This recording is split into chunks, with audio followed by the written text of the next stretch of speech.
সিনেমার শুরুতে দুজন লোককে মোটরসাইকেলে যেতে দেখি। তারা তাদের একজনের গার্লফ্রেন্ডের সাথে দেখা করতে যাচ্ছিল। ইতিমধ্যে তাদের মোটরসাইকেলটি নষ্ট হয়ে যায়। তাই এক বন্ধু আরেক বন্ধুকে বলে গার্লফ্রেন্ডের জন্য খেজুরের রস নিয়ে যেতে। এটা শুনে সেই বন্ধু রস নেওয়ার জন্য গাছে ওঠে, কিন্তু সেখানে সাপ বের হয় আর সে ভয়ে সেখানে আটকা পড়ে। তার নিচে থাকা বন্ধুটি তার মামাকে ডাকতে দৌড়ে যায়। তারপর সেখানে তার মামা বন্দুক নিয়ে আসে সাপ মারতে, কিন্তু মামার হাত বার্ধক্যের জন্য কাঁপছিল। তা দেখে লোকজন বলাবলি করছিল সে সাপ মারতে গিয়ে তার ভাগিনের মাথায় গুলি মেরে দিবে। এটা শামস ভাই ছাড়া আর কেউ পারবে না। আর ঠিক তখনই শামস অর্থাৎ আমাদের মেগা স্টার সাকিব খানের এন্ট্রি হয়। সে এসে তার বাবাকে বলে আমি মেরে দেব, কিন্তু একটা শর্ত আছে। আপনি যদি আমাকে 3 দিনের মধ্যে 50 লাখ টাকা দেন তাহলে আমি গুলি করে দিব। আর যেটা সে 5 বছর ধরে যাচ্ছিল। এটা শুনে বাবা বলে তুমি কি আমার পোলা? উত্তর সাকিব বলে আমারও তো তাই মনে হয়। তারপর 3 দিনের মাঝে টাকা দিবে বলে আল্লাহর নামে কসম করলে সাপকে মেরে দেয়। এরপর সেই ঐতিহাসিক গান আমি একাই রাজকুমার চলে আসে। তারপর আমরা দেখি রাতের বেলায় সাকিবের বাবা সাকিবকে বলে বৈধ পথে যেতে পারলে টাকা আরো বেশি দিব। তখন সাকিব বলে আমি 17 বার চেষ্টা করেছি, এম্বাসিতে ইন্টারভিউ দিয়েছি, এম্বাসি থেকে ভিসা না দিলে আমি কিভাবে যাব। তারপর বাবা টাকা দিতে রাজি না হলে সাকিব সেই আল্লাহর কসমের কথা মনে করিয়ে দেয়। তখন বাবা বলে আমেরিকা গেলে আমি তোকে ত্যায্যপুত্র করে দিব। উত্তরে সাকিব বলে দরকার হয় আমি তাই হব। এটা শুনে বাবা ত্যায্যপুত্র করার শর্ত দিয়ে বলে আব্দুল মালেক তোকে গিয়ে টাকা দিয়ে আসবে। তারপর সিন শিফট হয়, দেখানো হয় সাকিব একজন দালালের কাছে গিয়ে বলে এই যে টাকা আনছি এখন আমাকে বিদেশে পাঠান। দালাল বলে এখন মেক্সিকোর পথ বন্ধ। সাকিব বলে আপনি মেক্সিকো দিয়ে নিয়ে যান আর মানিকগঞ্জ দিয়ে নিয়ে যান, এটা আপনার ব্যাপার, তারপরও আমাকে যেভাবেই হোক নিয়ে যান। অনেকক্ষণ চিন্তা করে দালাল বলে আমার একটা বন্ধু আছে আমেরিকায়, তার কাছে একটা সিটিজেনের খোঁজ আছে, তুমি যদি তাকে বিয়ে করো তাহলে আমেরিকায় যেতে পারবে। কিন্তু এই প্রস্তাবে সাকিব রাজি হয় না এবং বলে কাকে না কাকে বিয়ে করে নিজের লাইফ নষ্ট করবো নাকি। দালাল বলে এই একটাই পথ আছে আমেরিকা যাওয়ার, এছাড়া আর কোনো পথ নেই, আর এই পথে না গেলে অযথা আমাকে বিরক্ত করো না, এই বলে সে চলে যায়। তারপর আমাদের রাতের সিন দেখানো হয়, আমরা দেখতে পাই তখন সাকিব সেই লোকের সাথেই বসে আছে আমেরিকার ভিসার জন্য। তবে আর কোনো পথ না থাকায় সাকিব রাজি হয়ে যায়। তারপর সেই দালাল তার আমেরিকান ভাই মকবুল অর্থাৎ এজাজকে কল দেয় আর বলে একজন মক্কেল পাইছি বিয়ের জন্য। তখন এজাজ $40,000 অ্যাডভান্স চায় আর সাকিব এতেও রাজি হয়ে যায়। তারপর সাকিব মেয়েকে দেখতে চায়। এজাজ বলে মাইয়া দেখে কি করবা, মাইয়া আমেরিকান কিনা এটাই আসল বিষয়। তারপর সিন শিফট হয়, আমরা সাকিবকে বরের সাথে একটা হোটেলে দেখি। এজাজ তাকে বাসর ঘরে পাঠায়। সাকিব ভিতরে ঢুকে অবাক, ও মা এত শরীফা সেজে বসে আছে।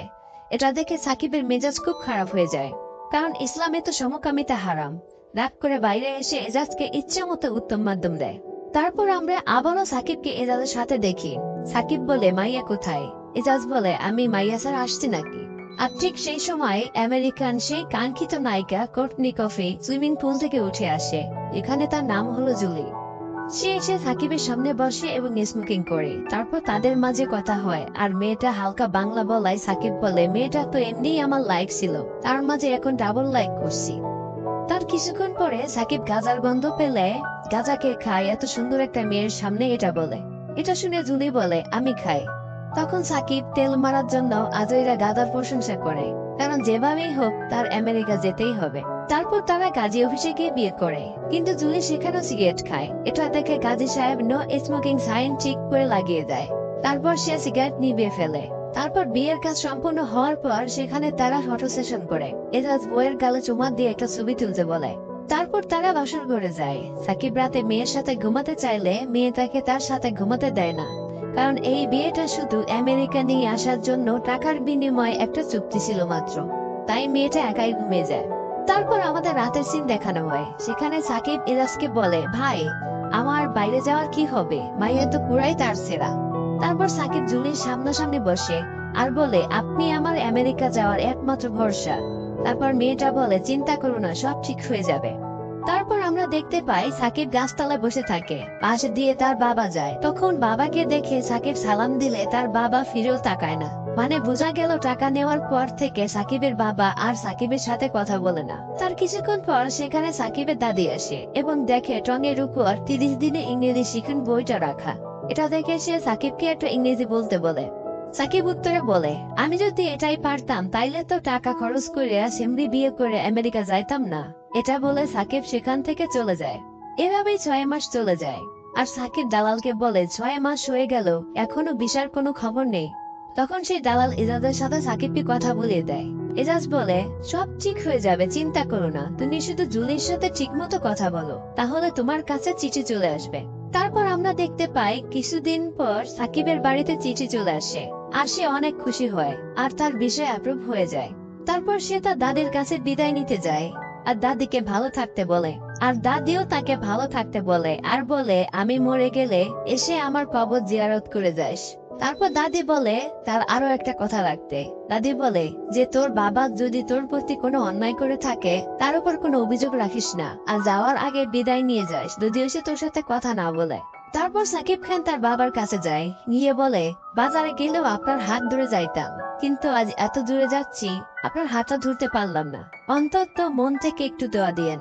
তারপর বাইরে এসে তার ফুফাতো ভাইকে টাকা দিয়ে যেতে চাইলে সে নেয় না, কারণ সে বলে, আপনি আমাকে সাপের সামনে রেখে মামার থেকে টাকা নিয়েছেন। তখন সাকিব বলে, এগুলো আমার বাংলা নাটক ছিল, আর গাছে ওঠা সাপের কামড়ে কি কেউ মরে? বাবা তোকে অনেক ভালোবাসে, তাই বাধ্য হয়ে আমার এটা করতে হয়েছে। আর বাবাকে দেখে রাখিস, তোর আমানতে রেখে গেলাম।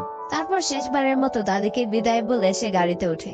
তারপর সাকিব বিমানে করে আমেরিকাতে আসে এবং এজাজের সাথে দেখা করে। সেখানে এজাজ সাকিবকে তার বাসায় নিয়ে যেতে চায়, কিন্তু সাকিব জুলির বাসায় যেতে চায়। এজাজ সাকিবকে জুলির বাসায় যেতে না করে, কিন্তু সাকিব নাসুরবান্দা, সে যাবেই। তখন এজাজ তাকে বলে, আমি তোমাকে জুলির বাসার সামনে নামিয়ে দিব, কিন্তু আমার কথা বলতে পারবে না। আর জুলি তোমাকে বাসায় উঠতে না দিলে আমার বাসায় চলে এসো। এটা বলে সে তাকে নামিয়ে দিয়ে চলে যায়।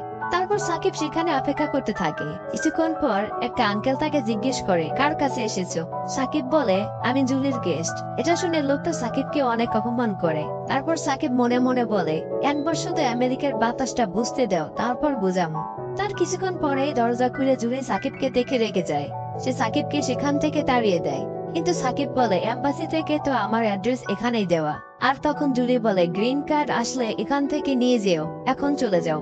তারপর সাকিব না গিয়ে বাহিরে বেঞ্চে বসে থাকে।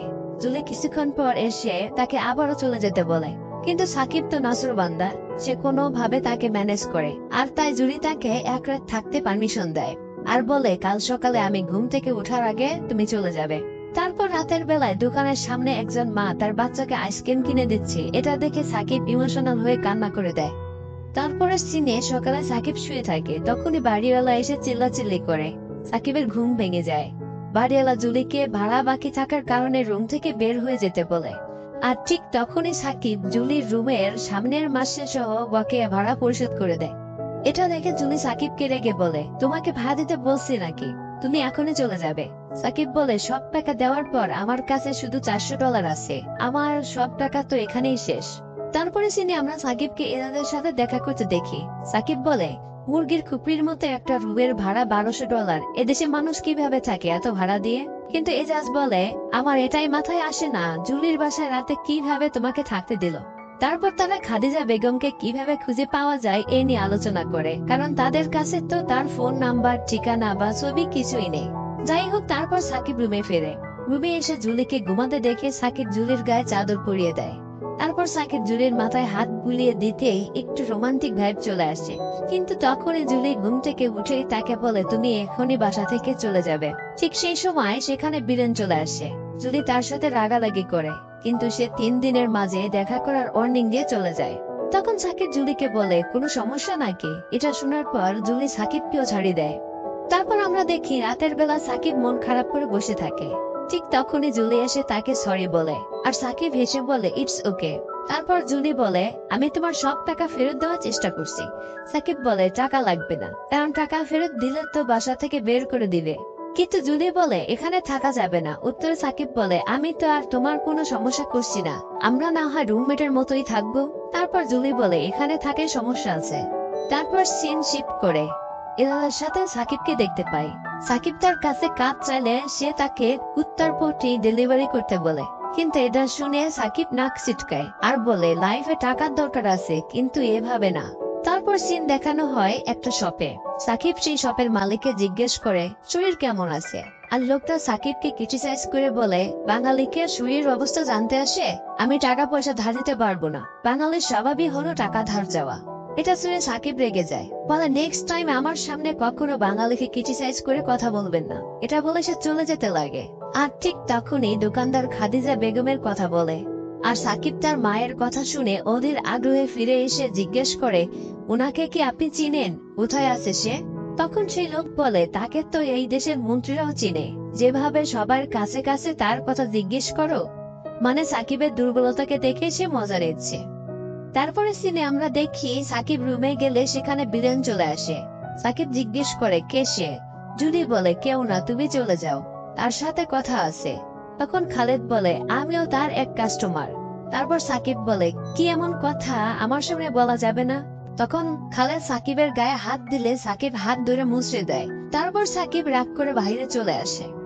তারপর সিনে আমরা দেখি সাকিব একটা মহিলাকে নিজের মা বলে দাবি করে। তাকে বলতে থাকে কিভাবে পারলেন এই ছোট একটা ছেলেকে রেখে 32 বছর দূরে থাকতে? একবারও কি আপনার ছেলের কথা মনে পড়েনি? আপনি খাদিজা বেগম, মিথ্যা কেন বলছেন? এভাবেই সাকিব পাগলের মতো প্রলাপ করতে থাকে। এদিকে মহিলা বিরক্ত হয়ে যায় এবং বলে আমি আপনার মা না, আমাকে ছেড়ে দিন। কিন্তু সাকিব কোনোভাবেই তাকে ছাড়ে না। তাই সেখানে পুলিশ চলে আসে, আর মহিলা তার আইডি কার্ডের নাম পুলিশকে দেখিয়ে বলে ইনি মানসিক রোগী। তারপর পুলিশ সাকিবকে অ্যারেস্ট করে নিয়ে যায়। এখানেই এই সিনেমার ইন্টারভেল হয়। তারপর আমরা দেখি এজাজ ও সাকিব একসাথে বসে আছে। এজাজ সাকিবকে ছাড়িয়ে আনে আর বলে তুমি আমাকে বিপদে ফেলে দিছো। উত্তরে উল্টো সাকিব বলে আপনি আমাকে বিপদে ফেলেছেন, খারাপ একটা মেয়ের সাথে বিয়ে দিয়ে আস্ত একটা প্রস্টিটিউট সে। তখন এজাজ বলে জুলি খারাপ মেয়ে না, খালেদ জুলিকে আর জুলি খালেদকে পছন্দ করত, কিন্তু খালেদ ড্রাগসের ব্যবসা করে বলে জুলি ব্রেকআপ করে দেয়।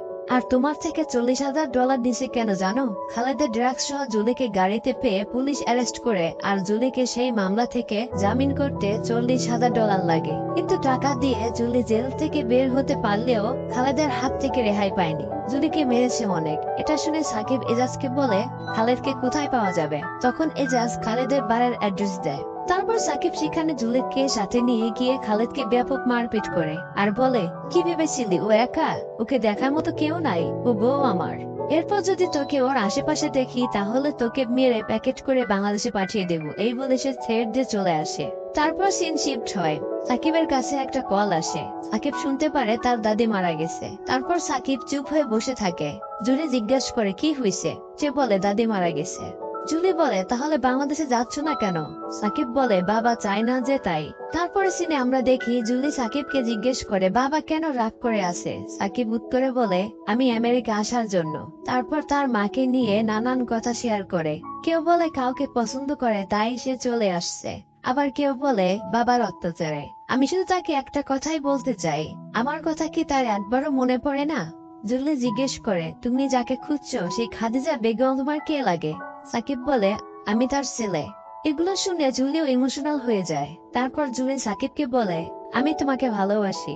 তখন জুলির মুখে ভালোবাসার কথা শুনে সাকিব হেসে উত্তর দেয় আমিও তোমাকে খুব ভালোবাসি। তারপর সেই বালাম আর কুনালের রাজকুমার গানটি চলে আসে। তারপরে সিনে দেখতে পায় খালেদ তার লোকজনকে বলছে লাইফে প্রথম কেউ আমার গায়ে হাত দিছে, আমি এই ছেলের ডিটেলস চাই। সিন শিফট হয়। আমরা দেখি সাকিব একটা অফিসে গিয়ে তার মায়ের তথ্য বের করতে বলে। লোকটা বলে আমার চাকরি থাকবে না, সাথে এজাজও রিকোয়েস্ট করে। তারপর লোকটা বলে যদি সে এই দেশে না থাকে বা মারা যায়। তখন সাকিব বলে হয়তো থাকতেও পারে, মা তো ভাই একটু দেন না। এগুলো বলে আকুতি মিনতি করে। লোকটা বলে নাম দিয়ে যাও, আমরা বন্ধুদের মাধ্যমে খুঁজে দেওয়ার চেষ্টা করব। পরের সিনে সাকিব আর এজাজ বসে বলা বলে করছে মা কি আমাকে চিনবে? এজাজ বলে তুই কি চিনবি? সাকিব বলে হ্যাঁ। এজাজ বলে তাহলে সেদিন অন্য মহিলাকে মা ডেকে জেলে গেলি কেন? সাকিব বলে সেদিন মাথা ঠিক ছিল না। তারপর সে আবারও খুঁজতে শুরু করে আর ছোটবেলার কথা কল্পনা করতে থাকে। তারপর সিনে সাকিব আর এজাজ রাস্তা বসে থাকে আর খালেদ তাদের ফলো করে। তারপর সেই অফিস থেকে সাকিবকে 3 জন খাদিজা নামের মহিলার ফোন নাম্বার আর ঠিকানা দেয় আর বলে কল দিয়ে দেখেন। সাকিব বলে গিয়েই দেখবো। প্রথম জনকে পায় কিন্তু সে তার মা না। দ্বিতীয় জায়গায় যায় কিন্তু সে অন্য জায়গায় চলে গেছে। পরের জায়গা যায় বলে একজন থাকতো, কিন্তু সে বাফুলো থাকে। সাকিব বলে আমি তার ছেলে, আমার নাম শামসুল হক। লোকটি বলে তার একটা ছেলে আছে, তার নাম রাজকুমার। তারপর সাকিব সেখানে যায়, কিন্তু তাকে পায় না। পরের সিনে সাকিবকে জুলির সাথে দেখি। সাকিব বলে আজ মনে হচ্ছে মাকে আর হয়তো খুঁজে পাবো না। ঠিক সেই সময় তার কাছে ফোন আসে, তার বাড়িওয়ালা মারা গেছে আর তাকে ছাড়া মাটি দেওয়া যাবে না। সাকিব বাসায় যায়, তার কাছে একটা উইল দেওয়া হয় আর তার স্থাবর ও অস্থাবর সব সম্পত্তি তাকে দিয়ে বলে আমি একজন মুক্তিযোদ্ধা, আমার লাশ বাংলাদেশে যে কোনো একটা জায়গায় মাটি দিও। তারপর রংপুর এসে তাকে মাটি দেয়। তারপর সে তার দাদির কবর জিয়ারত করে আর তার কথা স্মরণ করে। বিদায় বেলায় বলেছিল আমি মরে গেলে সে আমার কবর জিয়ারত করে যাস। তারপর সে তার বাবার দরজায় গিয়ে ফিরে আসতেই তার বাবা তাকে ডাক দেয়, রাজকুমার এদিকে এসো, তোমাকেই ডাকছি। সে বলে তোমাকে তোমার মা রাজকুমার বলেই ডাকতো। আমি রাগ হতাম। সে বলতো ওকে তো আমি কোনো নাম দিই নাই, তাই সে আমার রাজকুমার। আমি সারা জীবন তোমাকে তোমার মার থেকে দূরে রাখছি, কারণ তুমি যেন না জানো আমি তোমার মার সাথে যে অন্যায়টা করেছি। আবার তোমার মার সাথে যা হয়েছে তা ব্যাখ্যা যদি না দেই, তাহলে সারা জীবন আমাকে তুমি তোমার মায়ের মতো ঘৃণাই করবে। তারপর ফ্ল্যাশব্যাক দেখানো হয়। সাকিবের বাবা কাদের ছেলেকে নিয়ে বাজার থেকে আসছিল, আর কাদের ছেলেটা ওষুধ খাওয়ার বাহানায় সাকিবের মা পুকুরে গোসল করতেছিল সেটা দেখে। এটা দেখে সাকিবের বাবা রাগ করে বলে তুমি কখনো বেপরদায় পুকুরে যে গোসল করবা না। যদি পুকুরে কখনো ডুব দাও তাহলে বিনা তালাকেই তুমি তালাক হয়ে যাবে। কিন্তু তারপর একদিন সাকিব পুকুরে পড়ে যায়। সংবাদ পেয়ে মাহি দৌড়ে পুকুরে ঝাঁপিয়ে পড়ে, আর পিছন থেকে সাকিবের বাবা খাদিজা খাদিজা বলে ডাকছিল। এরপর সাকিবের বাবা দরজা বন্ধ করে বসে থাকে। মাহি ডাকলে বলে আপনার সাথে আমার তালাক হয়ে গেছে, আপনি আপনার বাবার বাড়ি চলে যান। তারপরে সিন বর্তমানে আসে আর বলে বাবা তুমি শুধু একবার নিজেকে আমার জায়গায় দাঁড় করিয়ে দেখো, কি করার ছিল আমার? আমি তো আর তালাক হওয়া বউকে নিয়ে থাকার পাপিও না। তারপরও তোমার মা আমাদের বাড়িতে আসতো আর কাঁদতো।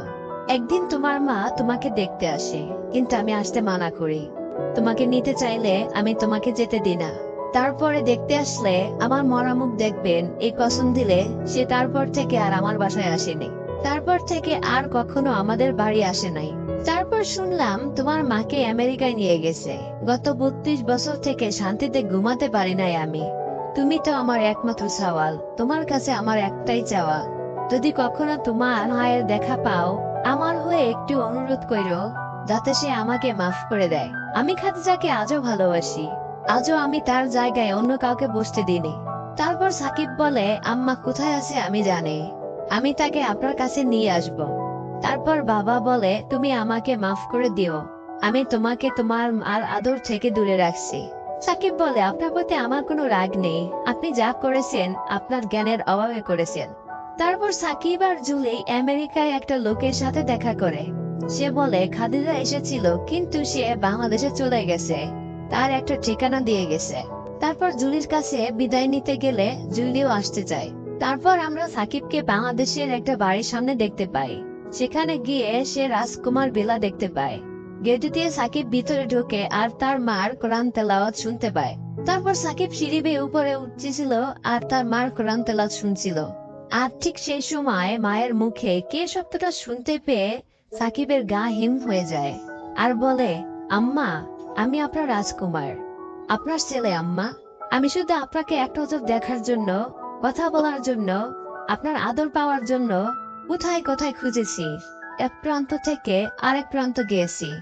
আমার সাথে একবার কথা বলেন না আম্মা।